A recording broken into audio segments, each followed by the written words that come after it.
Because you have to understand, a court of record is also what you would say is what the common term is like a court of record. You're basically saying it could be a traffic court, it could be a mortgage court, it could be admiralty. They're going to record the event that happened.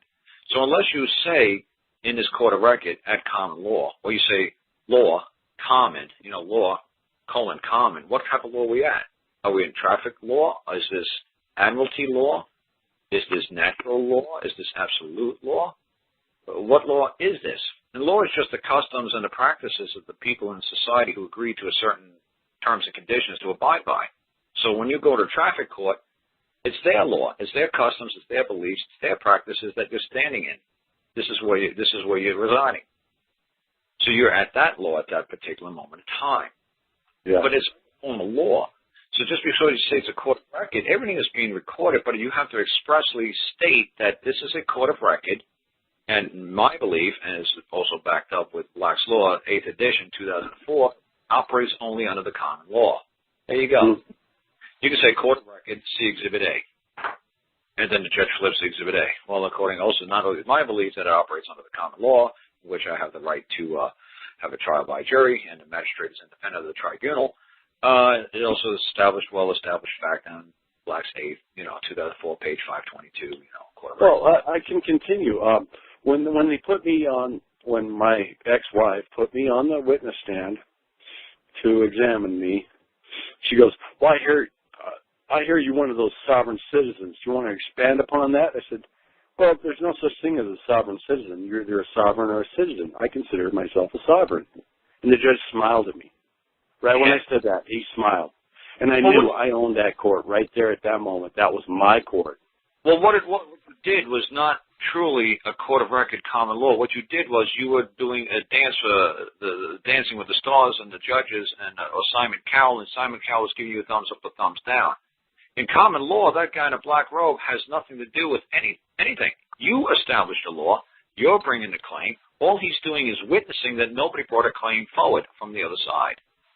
And if somebody did bring the claim forward from the other side, then you're going to hold a trial. Well, she didn't really bring anything. I had my affidavit. She had nothing else. Well, then there was nothing for you to say. Until she puts it in writing and brings and answers the claim, how did you even get to the point of a trial if she didn't answer? Well, it was basically a summary judgment, and I just said, look, this. If I don't get what I want, and I said on the witness stand under oath, if I don't get what I want, we're going to jury. So that's all there is to it. And the judge smiled at me and winked, and he said, and basically right there, he said, "You're getting it." Oh yeah, because that's fine. I was just trying to figure that out. And you know what? If she would have demanded a trial by jury, she could have had it, because I declared it a court record. We're two combatants. Well, whether you not using swords, but we're combating in court, and a jury will decide. And she did not demand a jury. I got what I wanted. Well, I didn't proceed any further. I said, I wasn't there at the time, but like I said, obviously, did you file divorce? Did she file for divorce? How did it go down? Well, this was after the divorce. We'd already had custody settled at 50-50, and then she wanted more time. Okay. She wanted to take away time that we've already settled in court, signed by a magistrate, and she didn't. She disputed that later. Okay, wait. You got to stop, because this is convoluted what you're saying here. You already had an agreement established at 50-50 Bruce between you and your wife, correct? In the divorce, yes. Yes. Okay, stop. What happened then is she wanted to modify again. She wanted to modify the order, you're saying? Yes. Okay, and she wanted 70% of the time, you're saying? More like 90. She wanted more 90. So where did she file that amended to request or a grant or whatever? Where did she move to court? What court did she move to amend that order? The same district court that we had the magistrate. When she wanted 90, okay, that's it. That's stop. It's fine. It's simple answers. When she wanted 90%, did she send you a proposal, or did she verbally say to you, "I'd like 90%"? Well, she didn't say to me. She said to the court. Okay, so more time.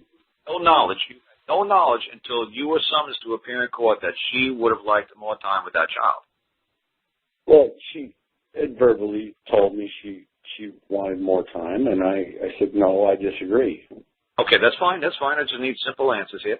So when she made a proposal to you of 90%, you said that's unacceptable. I still want to stand by the original 50-50. Then she, I guess, okay, the agreement we signed on the divorce agreement. Okay, it was 50-50. Right. Okay, so now she wanted to modify that contract, right, or that agreement, right, or that order, right? Yeah, and take it to, I get every other weekend or something like that. Like every other weekend. Now stop right there. See, this is what I'm trying to help you, because what you did was way overkill. You did not have to do a damn thing. The answer would have been as simple. There is an order standing. It could be a foreign judgment order. It could be wherever she filed it. It could be she could have lived in another state. There is an outstanding order. At this time, I do not wish any third party intervene to modify, alter, or change the original order that was established in whatever year you got divorced, 2002. I don't care what year it was. All you have to say is at this time, I do not see any benefit. It would not be beneficial for my person to alter or change, modify, to accommodate that person's wishes or demands. The order is to stand as it was written. It was written, let it be done. Period. There is nothing else to say. You don't have to go up on a court. You don't have to do court of record. You don't have to do none of this stuff. Nobody's allowed to. Because she's filed again, and she wants to take away some time again. And I'm thinking I'm just going to... So now you go back to the original order, and you just show to whoever it believes they have the capacity to see and judge this and modify it. You just go back and say there is an outstanding order. I am not wasting, because if you open your mouth and you start saying sovereign citizen, say what third party impartial intervener. Well, she started saying that when she had me on the witness stand, and I said, wait a second, a sovereign and a citizen is an oxymoron. Which do you claim that I am, a sovereign or a citizen? What you do is you hold that order from 2002, the divorce decree, and you hold it in front of the judge's face, and you hold it in front of her face. What does that say? 50%? What does that say? 50%. Do I want to renegotiate this order? No. Did you sign this order? Yes. Did you consent to this decree? Yes. I do not wish to amend, modify, or alter this document in one shape or form, and nobody on this planet can force me into a negotiation, and I'm not going to do it. And you keep saying, can't do it. The original court was in error, and they can't be. They can't call themselves error. She is the one who signed it. Her name is on it. She's bound by it. There's nothing you can do. You gave your word. Stop it. Her attorney and her signed it. I just signed it myself. There you go.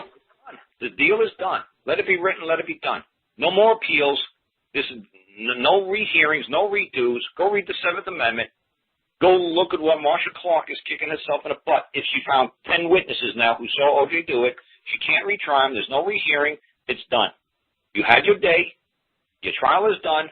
Now get the hell out of this building and leave me alone and 50-50 all time. Get the hell out of this building. I like that. It's simple. It's done. So the original order, that's it. There's nothing wrong with the original one. Never die by it. That's it. That's it. Right. Nobody can intervene nobody can intervene in a contract. Nobody can intervene unless It's a contract signed by her and her attorney and myself. That's right. And sealed by a magistrate in a court of record. And we're done. It doesn't have to be fancy. It could be in a court of McDonald's. It could be in a court of the Happy Meal Park Club. It doesn't matter where the court was held. It's called a foreign jurisdiction.